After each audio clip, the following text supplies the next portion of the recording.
This I recreated an ancient Greek statue, but put Squidward's face on it from SpongeBob, then flew to Greece and brought it to the Mediterranean Sea and put it at the bottom of the ocean for future archaeologists to find and be confused by.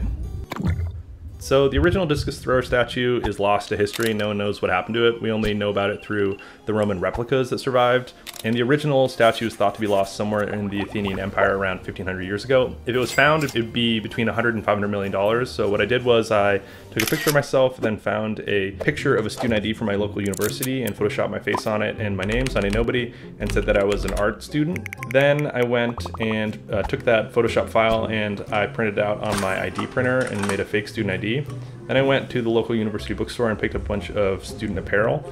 I'm 31 years old, but I thought I could sneak on a campus and find a chemical oceanography professor to ask them what would happen if I dropped a sculpture to the bottom of the ocean. Wrong building.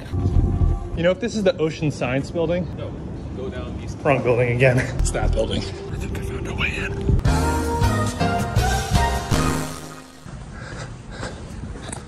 I need to find the professor's lab. Hi, are you Professor? Hi, I had a question I was hoping you could maybe help me with. I'm not in one of your classes. What are the things that I need to be thinking about? Is bronze, is it gonna like leach heavy metals into the ocean? It's mostly copper. Copper is in principle toxic in really high concentrations. Toxic in really high concentrations. Okay, here's the calculation.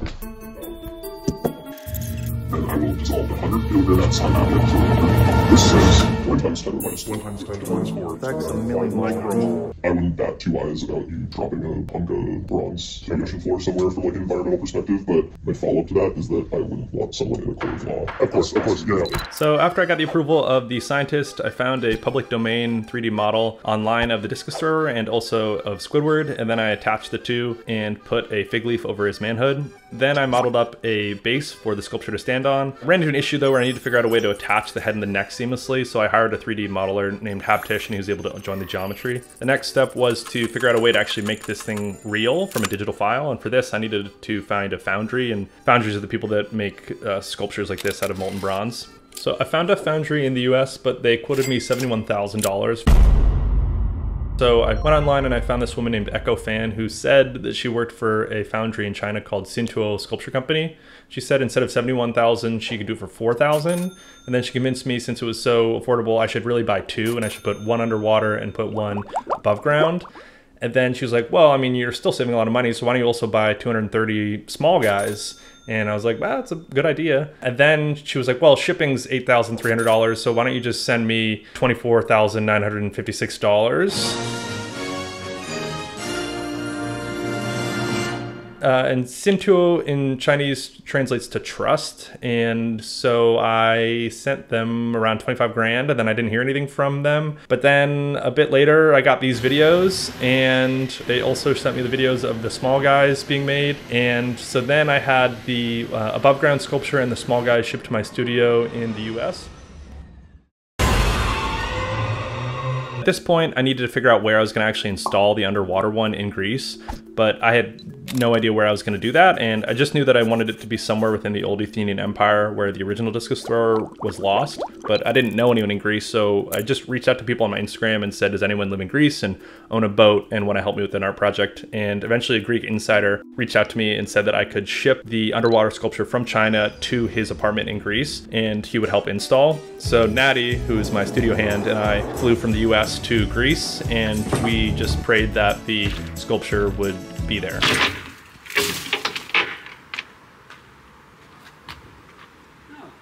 And it was, so we unwrapped it and looked at it and it looked great, but the one issue was we couldn't move it. It was super heavy.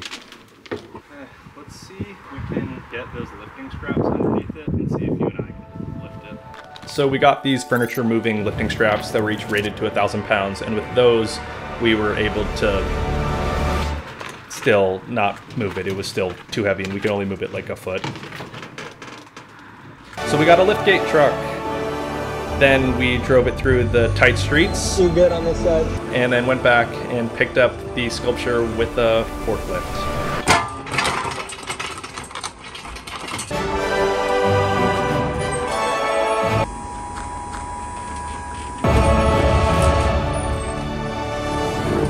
Then we tied the sculpture down so that it wouldn't move during transport. For the next part, we need to figure out how we were actually going to install this thing in the ocean. And so we picked up a bunch of these floating boat ball things, and we filled them up with air at a Greek tire shop, and then we got a air mattress. Then I hopped in the back. Then after driving for an hour, we arrived at the install location beach, which the Greek Insider had told us about, but we ran into an issue, which is there were witnesses at the beach.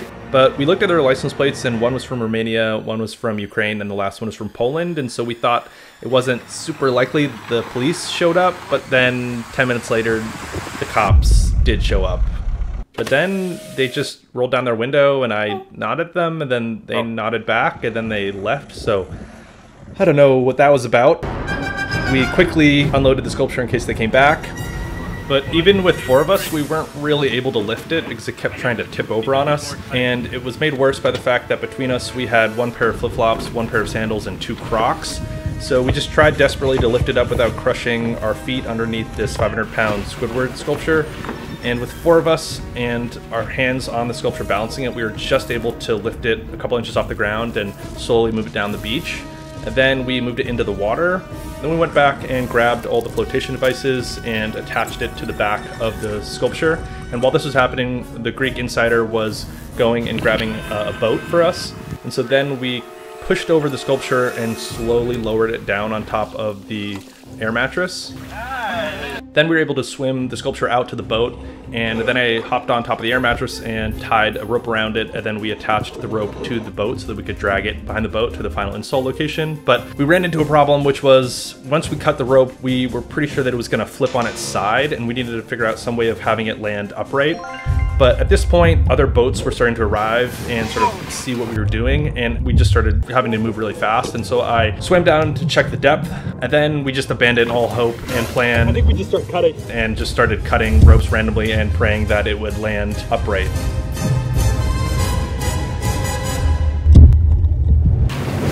Up.